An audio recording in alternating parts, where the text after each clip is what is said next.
Oke, Bu Rini, tadi sudah ya proses coachingnya bersama dengan Bu Ria. Iya, Saya loh iya. yang duduk di sini udah tertarik, Bu. Oh, iya. Makanya saya sampai ngomong, wah ceritanya menarik banget ya, Bu. Iya, gitu. Iya. Jadi ternyata kalau kita lihat banyak sekali bahkan di sekolah kita itu kasus-kasus yang demikian. Iya. Jadi kayak mungkin gini, setiap anak kan memang sudah kita pelajari bahwa anak itu memiliki keunikan khusus. Kayaknya ini kasusnya Bu Ria ini di bagian ini ya, Bu. Iya. Uniknya si siswa ini Nah, tadi tidak sama dengan teman-temannya. Menemukan bakat terpendam. Betul gitu. Oke. Yang tidak sengaja. Akhirnya yang kita awalnya mikir anak ini nggak bisa ini, Iya. nggak bisa ini, ternyata dia bisa di hal lain. Nah itu Iya. yang perlu kita perhatikan sebagai seorang pendidik ini gitu ya. Bu. Akhirnya seperti tabula rasa ya, Bu ya. Betul. Jadi sebenarnya ilmu-ilmu yang sudah kita pelajari itu ternyata bermanfaat ya. Bu. Sangat bermanfaat. Ya, nggak rugi ikut CGP ya dengan lelahnya. Oke Bu, tadi setelah berikan melakukan coaching, tadi di awal Bu Rini menyampaikan kompetensi inti yang ingin Bu Rini tuju adalah mendengarkan aktif ya Bu ya, mendengarkan aktif betul. Jadi Bu Rini ingin menguatkan kompetensi coaching bagian mendengarkan aktif. Kira-kira bagaimana tanggapan Bu Rini tentang atau refleksi Bu Rini sendiri atas coaching yang sudah Bu Rini lakukan berkaitan dengan kompetensi tersebut? Kalau saya tadi, kalau saya merasa loh Bu ya, jadi merasa saya mungkin nanti ada penilaian sendiri dari Bu Lesti. Saya tadi mendengarkan aktifnya sudah untuk kali ini, apa mungkin karena kasusnya menarik ya Bu ya? Jadi jadi saya itu nggak gelewar sama sekali gitu loh. Saya tidak keluar dari ranah, saya terpesona, bahkan saya ikut membayangkan Dito ini seperti apa ya? Saya bayangkan Dito itu anaknya agak-agak sedikit kurus gitu, jadi saya larut gitu loh. Anak kurus duduknya di belakang, mesti cenderung untuk seperti ini gitu ya. Terus karena dia hobinya menggambar gini, saya melihat ada kan guru yang suka itu dia pakai kacamata. Jadi saya punya bayangan si Dito ini berkacamata, duduk di belakang, lebih sering delosor daripada berdiri. Terus dia apa ya? Kayaknya rambutnya ikal-ikal gitu. Akhirnya kita jadi bayang-bayangkan gitu. Iya betul. Karena ekspresinya cerita ya kita jadi. Iya, karena coachingnya juga gimana ya, mungkin dia sudah ada tautan ya dengan cerita, jadi dia karena sangat terlarut, saya juga jadinya juga membayangkan anaknya seperti ini. Terus saya bayangkan teman yang lain rebutan untuk menjawab dia. Jadi lebih karena ceritanya menarik, mungkin belum ada sampel cerita yang seperti itu. Jadi kita ikut membayangkan, kita ikut menelaah cerita. Iya, setuju ya, kayak gitu lah. Itu jadi Oke, kompetensi coaching dari Bu Rini. Lalu untuk Bu Ria sendiri, tadi Bu Rini menginginkan atau memiliki harapan harapan dari proses coaching ini, ingin Bu Ria ataupun coaching ini meningkat kompetensinya bagian meningkatkan potensi diri. Iya. Kira-kira kalau menurut Bu Rini dari proses percakapan coaching tadi, apakah hal tersebut sudah nampak? Menurut saya Bu ya, saya tadi berusaha menggiring si Bu Ria untuk bisa menemukan potensinya, terutama dalam menangani anak seperti itu. Awalnya kan Bu Ria menyampaikan komunikasi sama si Dito. Kemudian dari komunikasi, Bu Ria ingin berkomunikasi lagi dengan orang tuanya. Nah itu kan sudah, berarti Bu Ria sudah arahnya pertama penanganan secara individu, kemudian meluas kepada orang tuanya. Karena sebenarnya kan anak itu produknya seperti apa itu pasti orang tuanya Bu ikut peran.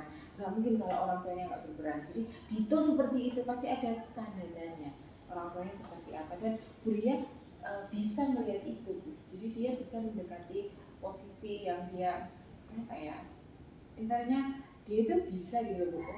Anak itu produk dari orang tua gitu. Dan sejak itu dari situ tadi Bu Ria, bahkan yang saya terkejut itu Bu Ria juga ingin menggandeng BK. Nah, karena selama ini kan memang BK, kalau zaman dulu BK kan dalam tanda kutip ya berarti anak masuk ke BK itu adalah anak yang bermasalah. Tapi kalau ini enggak. Kalau ini Bu Ria itu ingin menggandeng BK, berarti kan intinya dengan menggandeng BK kan pasti punya ilmu psikologi ya.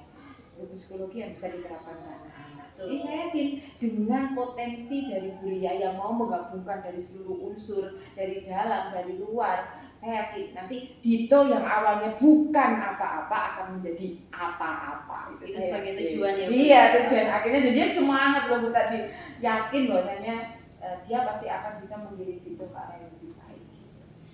Dari tadi pengamatan yang saya mendengarkan, saya melihat, baik dari ekspresinya Bu Rini yang membayangkan, dari ekspresinya Bu Ria yang menggebu-gebu menceritakan, saya ingin menyampaikan beberapa hal Bu ya, barangkali nanti bisa digunakan ataupun juga sebagai refleksi untuk saya dalam menghadapi kasus-kasus yang mungkin serupa. Dalam proses coaching ini tadi terdapat 3 kompetensi kan ya Bu, yang ingin Bu Rini tingkatkan. Pada awalnya adalah mendengarkan aktif, dan itu saya lihat sudah tercapai. Terlihat dari adanya umpan balik Bu Rini untuk menegaskan kembali. Jadi ternyata Bu Rini mendengarkan. Jadi seperti jadi gini ya Bu ya. Jadi menegaskan kembali ke Bu Ria apa yang sudah Bu Rini dengar. Itu selain meningkatkan mendengarkan aktif, menurut saya juga tetap membawa kondisi kita pada kehadiran penuh. Itu yang sangat penting, karena proses coaching kompetensi itu tidak bisa kita tinggalkan. Sekali lagi untuk kehadiran penuh juga sudah sangat nampak. Jadi Bu Rini selalu memperhatikan wajahnya Bu Ria. Sambil membayangkan Dito Baik, lalu yang ketiga, mengajukan pertanyaan berbobot sudah sangat mengarahkan. Jadi dari beberapa poin kata penting yang sudah Bu Ria ungkapkan tadi, seperti menggambar, pentingnya menggambar bagi si murid, bagi Dito ini, daripada mengikuti eksak ataupun sosial dan lain-lain, itu tadi sudah bisa disampaikan dengan pertanyaan berbobot yang sudah mampu mengarahkan Bu Ria untuk menemukan solusi. Sedangkan dari Alur Tirta, bagian pertama adalah tujuan. Bu Rini sudah mampu menggiring ataupun menanyakan secara langsung kira-kira apa sih yang sebenarnya ingin dituju oleh Bu Ria, supaya apa nanti percakapan coaching ini nanti berarah sesuai atau menghasilkan solusi yang diinginkan. Dan itu tadi sudah sangat bagus Bu. Lalu kemudian ada identifikasi dan rencana aksi.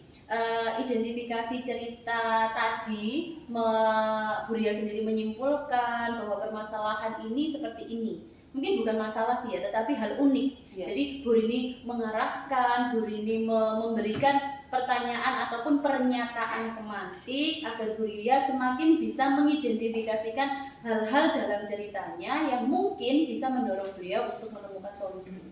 Lalu Bu Rini juga sudah mempertegas kembali tadi pernyataan rencana aksi dari Bu Ria, yaitu dengan secara urut, mulai dari mendekati secara personal, berkomunikasi dengan orang tua, lalu mengajak dan menggandeng tim BK, bahkan sampai Bu Ria berencana untuk melakukan pembelajaran yang materinya vektor secara virtual. Mungkin hal itu bisa menarik minat si siswa ini tadi, karena memang anak ini tadi menyukai hal-hal yang sifatnya virtual, meskipun gambarnya juga virtual kan. Bentuk tanggung jawabnya tadi juga sudah berhasil untuk dikirim Bu Rini sebagai komitmen untuk mengubah dari angka 4 menjadi angka 7, sehingga tadi baik dari kompetensi sosial emosionalnya anak ini bisa berubah dan berkembang, sekaligus mungkin Bu Ria ingin mengarahkan kemampuan gambar anak ini. Jadi dari situ tadi, baik dari komitmen ataupun tanggung jawab yang ingin dilaksanakan, lalu rencana aksi dan identifikasi, sampai dengan awal tadi tujuan sudah dapat tercapai semua. Itu menurut saya. Jadi ini sangat selain sebagai pembelajaran, mungkin untuk Bu Rini menganggapnya sebagai pembelajaran Bu Rini, ternyata juga bisa menjadi pembelajaran untuk saya yang mendengarkan. Iya. Satu lagi Bu yang ingin saya tanyakan. Dari proses coaching ini, tadi kan memang coaching ini sebagai sarana pengembangan diri, sarana belajar baik si coach ataupun si coach. Jadi kira-kira Bu, masih adakah kompetensi coaching yang ingin Bu Rini tingkatkan lagi, mungkin untuk kegiatan coaching selanjutnya?